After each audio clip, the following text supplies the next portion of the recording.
Welcome to your online lecture for Chapter 5, The Nation Israel. Today we'll look at 1st and 2nd Samuel and 1st and 2nd Kings. Just as a reminder that the lecture as well as the online lecture are really just samplings of what you'll find in the textbook, so I strongly encourage you to read the textbook for a depth of knowledge. In class, we looked at the book of Joshua and the conquest narratives. In particular, we focused on the difficult portrayal of God, a God who is violent. In Judges chapter 1, we see a quick summary of Joshua chapters 1 to 12. For your discussion question, you were invited to look at one of the judges in the book of Judges, and to see what meaning, if any, you drove from the narrative. Remember, these judges were transitionary figures before the Israelites had a king. They were often charismatic leaders, which galvanized the people amid crisis. And now we focus on the literary world of 1st Samuel. 1st Samuel begins with a story of another hero associated with judging, and that is Samuel. His judging does involve administration of justice, and Samuel serves as a transitional figure between a tribal association and the emergence of Israel as a state under a king. The next focal character is Saul, a charismatic hero and transitional figure. He emerges as a deliverer at a time of oppression. As a result, he is named king by the people. However, this story is balanced against other traditions concerning Saul's rise to power that suggests a certain ambiguity in Israel's portrayal of him. The narrative portrays Saul in tragic terms. Ultimately, he's overshadowed and driven to depression by the more charismatic David. Saul acts as a literary foil to King David. Saul is tall and handsome, and David is an unlikely leader. Saul was well loved by the people at first, and David was overlooked by his siblings. Saul is divinely rejected by God, and David is divinely selected by God. Later, Saul persecutes David, and in contrast, David twice spares Saul's life.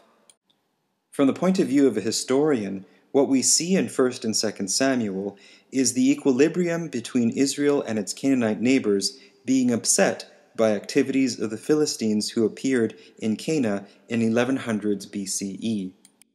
If you recall, the Israelites and their Canaanite neighbors had a relative peace or equilibrium.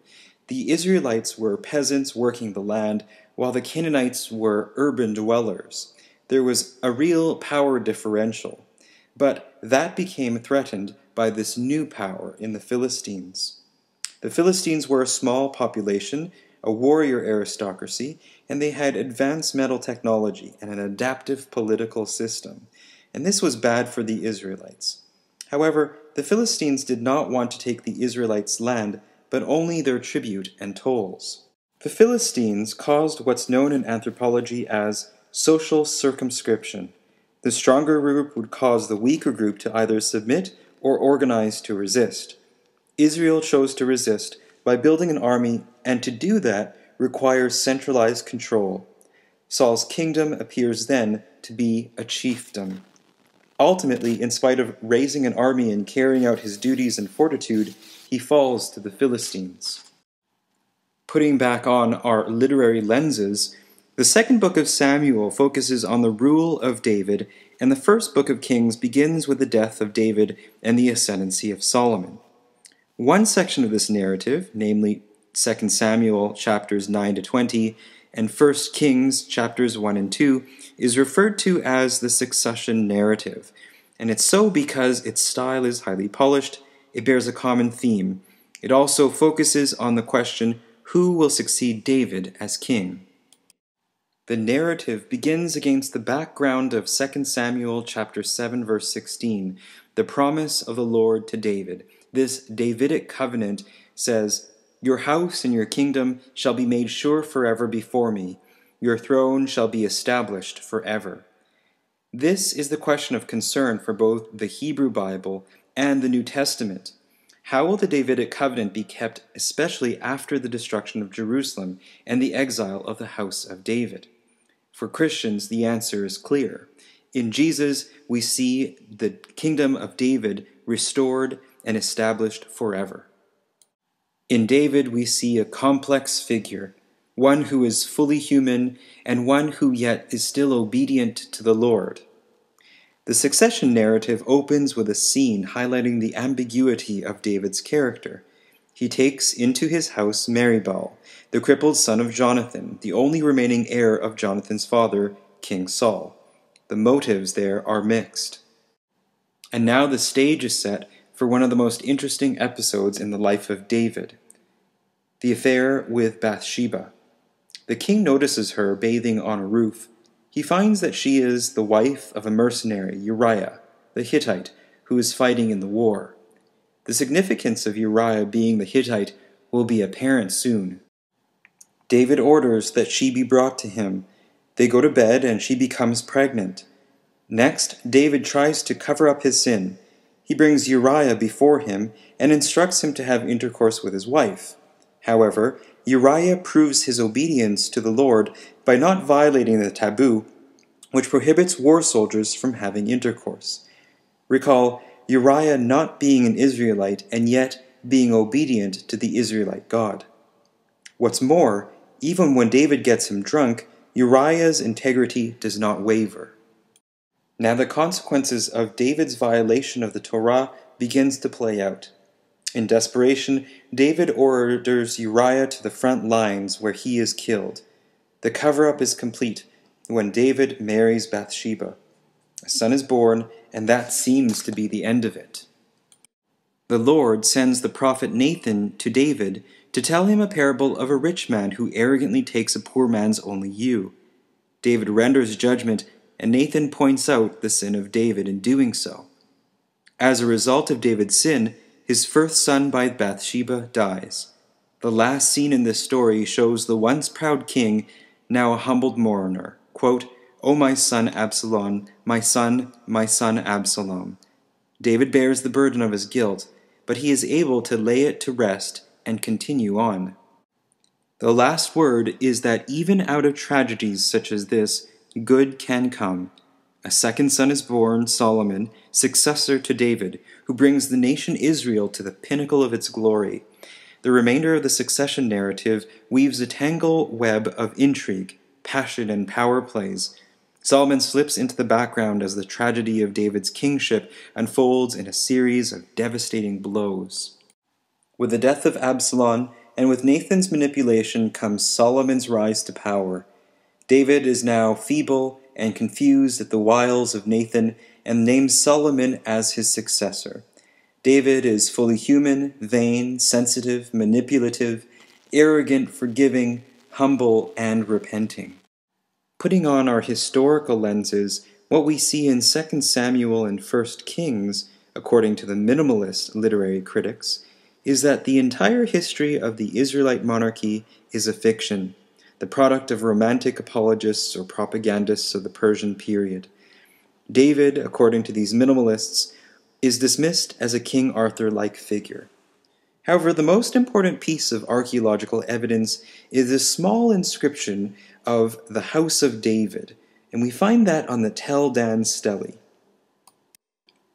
There's an image of that on your slide.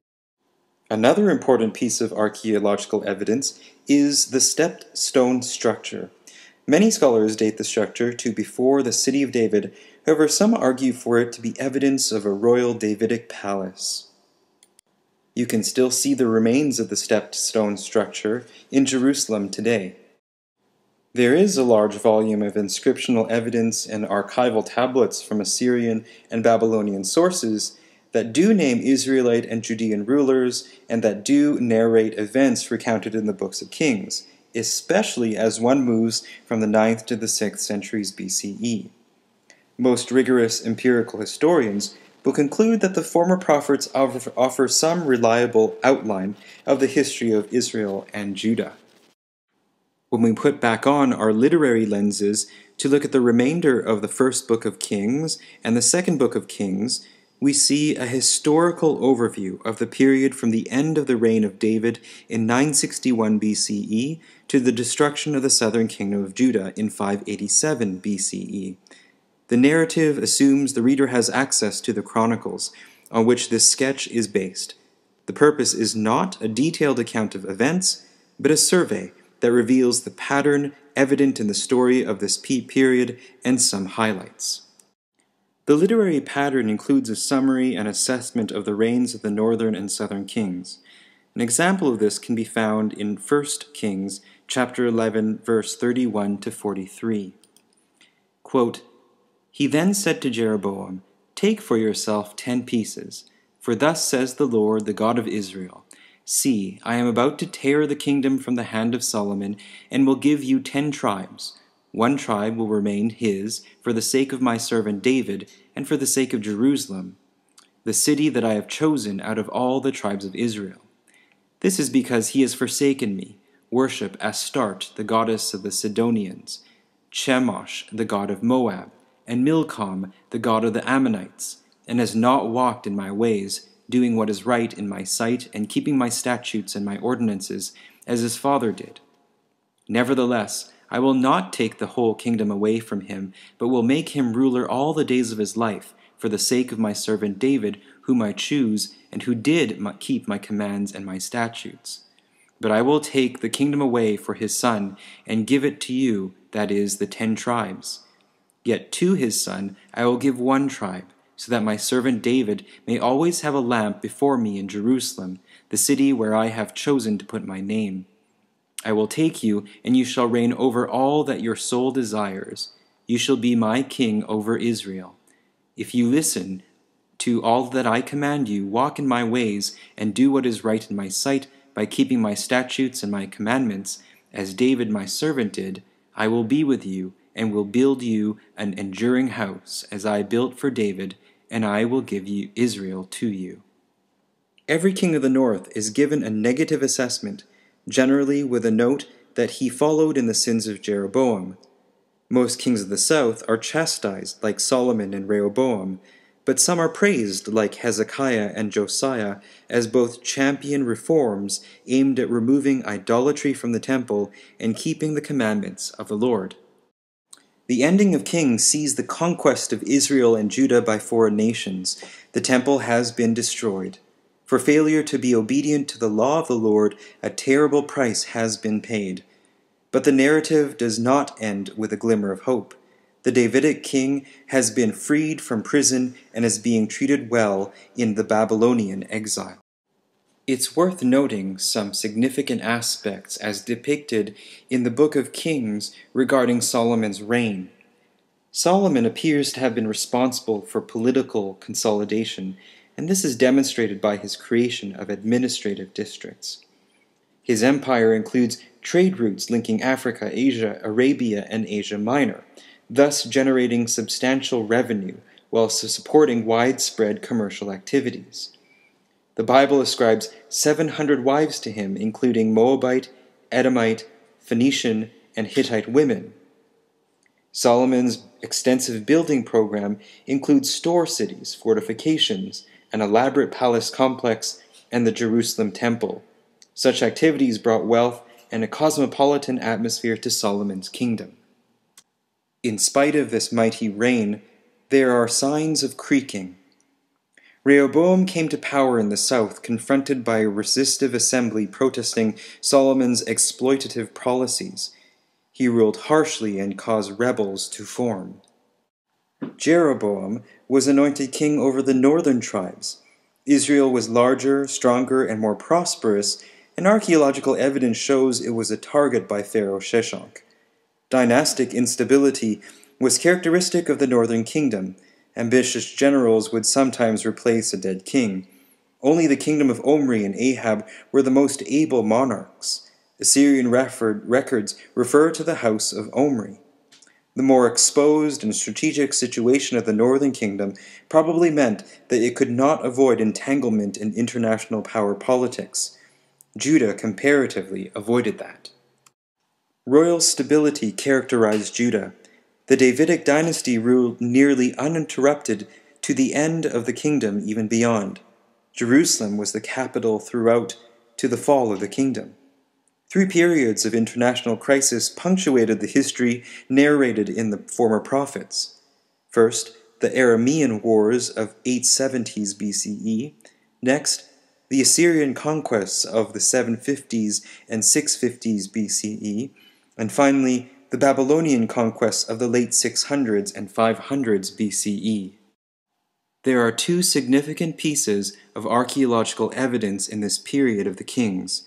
The first being an inscription from Mesha, king of Moab, that recounts the story in the 2nd book of Kings, chapter 3, verses 4 to 27, only from the Moabite perspective. Another interesting archaeological document is the black obelisk of Shalmaneser III. One scene shows